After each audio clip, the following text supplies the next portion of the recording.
पहले वाली जो वीडियो बनाई थी उसमें इंट्रोडक्शन डाला था बेसिक ज्योमेट्रिकल आइडियाज़ का। अब हम आज दूसरी वीडियो में आपको पॉइंट्स और जो बेसिक कंपोनेंट हैं इसके उनके बारे में बात करेंगे, मतलब पार्ट्स के बारे में। जैसे पॉइंट है और आपका लाइन सेगमेंट है, अलाइन सेगमेंट, और लाइन है और आपका पैरेलल लाइन और इंटरसेक्टिंग लाइन है। तो ये लाइन ज्योमेट्री के इम्पॉर्टेंट बेसिक टर्म्स हैं जो आपके लिए बहुत इम्पॉर्टेंट हैं। जब तक ज्योमेट्री के ये टर्म्स नहीं आएंगे तो जो इससे आगे ज्योमेट्री आएगी वो समझ में नहीं आएगी, ठीक है। अच्छा, पॉइंट क्या होता है?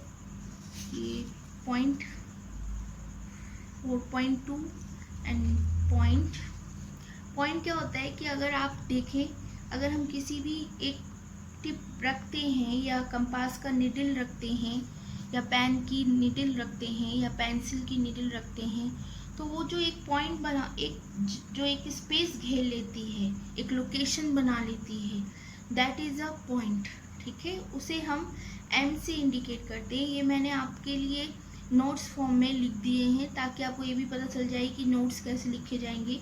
तो इम्पॉर्टेंट चीज़ें हम नोट्स में लिख लेते हैं, उससे हमें लर्निंग करना आसान हो जाती है और हमें आइडेंटिफिकेशन में भी आसानी हो जाती है कि अरे भाई इतना हमने पढ़ लिया, इतना हमें याद करना है, ठीक है। रिकॉल करना भी आसान हो जाता है और that is a important thing कि आप रिकॉल भी करें। साथ साथ रिकॉल जितना करेंगे, रिवीजन जितना करेंगे, उतनी मैथ स्ट्रांग होती है।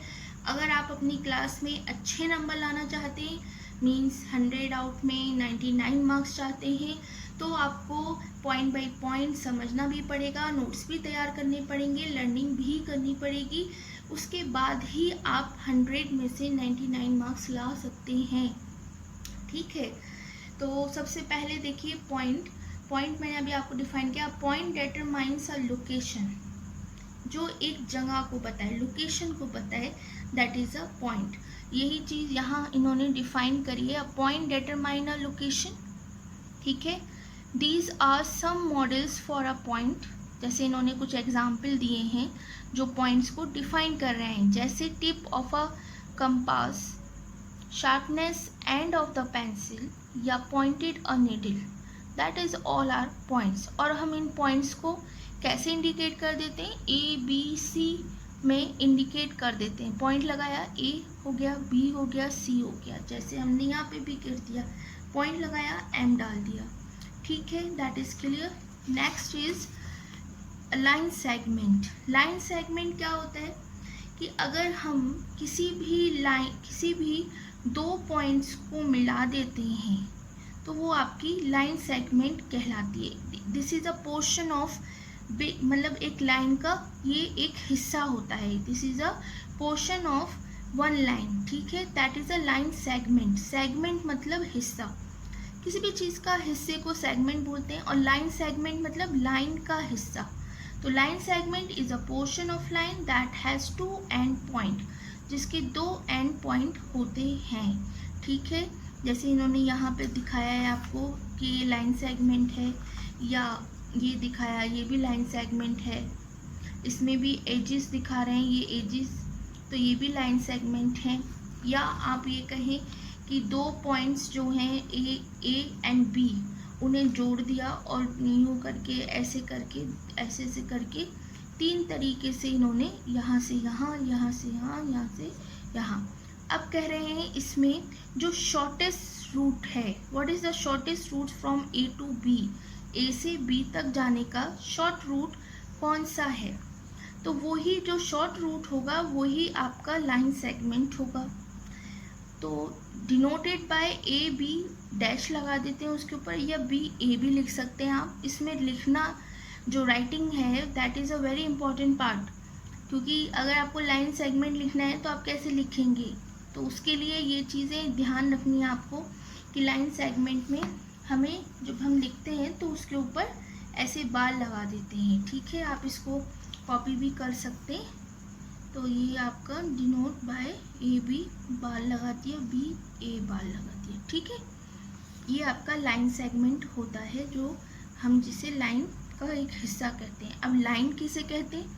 ऑफ कोर्स लाइन जो है वो एक imaginary line segment from A to B is extend beyond the A, मतलब वो लाइन जो ए से भी आगे निकल जाए और बी से भी आगे निकल जाए, दोनों तरफ, ठीक है, दैट इज अ लाइन जिसका कोई एंड नहीं होता, सीधी सी बात, ठीक है, जिसका कोई एंड नहीं होता और उसे हम इजीली ड्रॉ भी कर लेते हैं।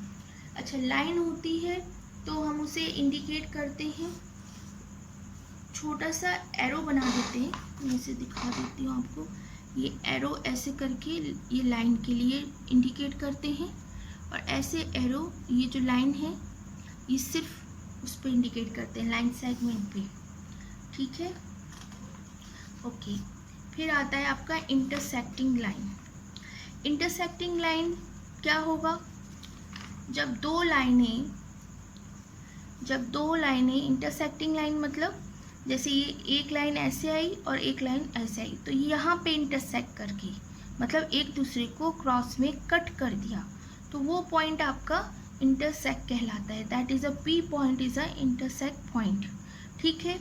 यही पॉइंट आपको वैसे भी ऑब्जर्व हो जाएगा, जैसे इन्होंने यहाँ पे बनाया, एक्स बनाते हैं आप, तो उसमें ये पॉइंट जो है वो आपका इंटरसेक्ट कहलाएगा। क्रॉस रोड होता है तो यहाँ पे इंटरसेक्ट पॉइंट है, ठीक है, तो that is a intersect point. मैंने इसमें डेफिनेशन लिख दी है, इसे देख सकते हैं आप। If two lines have one common point they are called intersecting line. Simply हम लाइन को इंडिकेट कर रहे हैं L1, L2 and that is a point is intersect. उसके बाद आते हैं पैरेलल लाइन। पैरेलल लाइन जो होती हैं वो आपकी lines like each which does not meet are said to be parallel. जैसे वो लाइन जो कभी एक दूसरे से मिल नहीं पाती, मतलब जैसे आपकी ट्रेन की पटरी होती है, जो पटरी होती है वो कभी एक दूसरे से मिलती नहीं है और इनके बीच का डिस्टेंस हमेशा बराबर होता है, that is a parallel line, ठीक है। एक दूसरे के पैरेलल होती हैं, बीच का डिस्टेंस बराबर होता है और चलती जाती हैं। जैसे ये दोनों लाइनें हैं, दैट इज ये दोनों लाइनें एक दूसरे की क्या है? पैरेलल हैं कॉपी में। इसी तरीके से अगर आप सीधा भी ले लें ऐसे, तो भी आपकी ये दोनों लाइनें कैसे जा रही हैं? एक दूसरे के पैरेलल। तो पैरेलल जब होंगी जब दोनों के बीच में डिफरेंस जो है वो बराबर होगा और ये दोनों का एंड मिलेगा नहीं एक दूसरे से। जैसे मैं ये कहूँ कि ये ऐसे करके ऐसे मिला दिया, तो ये जो है पैरेलल लाइन नहीं है, ठीक है, ये पैरेलल नहीं है, ये यहाँ पे मिल रही है, ओके। उसके बाद आता है रे। रे क्या है आपका? रे इज अ पोर्शन, देख लीजिए गौर से, रे is a portion of a line which has one and point and extend for ever in one direction. एक पॉइंट से जब एक रे लाइन निकलती है वो किधर चलती चली जाती है, तो वो जो लाइन निकल रही है डैट इज़ अ रे, और उसे हम एक तरफ से डिनोट करते हैं, देख लो, ठीक है। अच्छा, अब सुनिए, जैसे फॉर एग्ज़ाम्पल आपने सन देखा है, सन हमेशा ऐसे होता है, उससे रेस निकलती हैं, तो ये एक पॉइंट से ही तो निकल रही हैं, इसीलिए इन्हें रे कहा जाता है, ठीक है। You can understand, okay.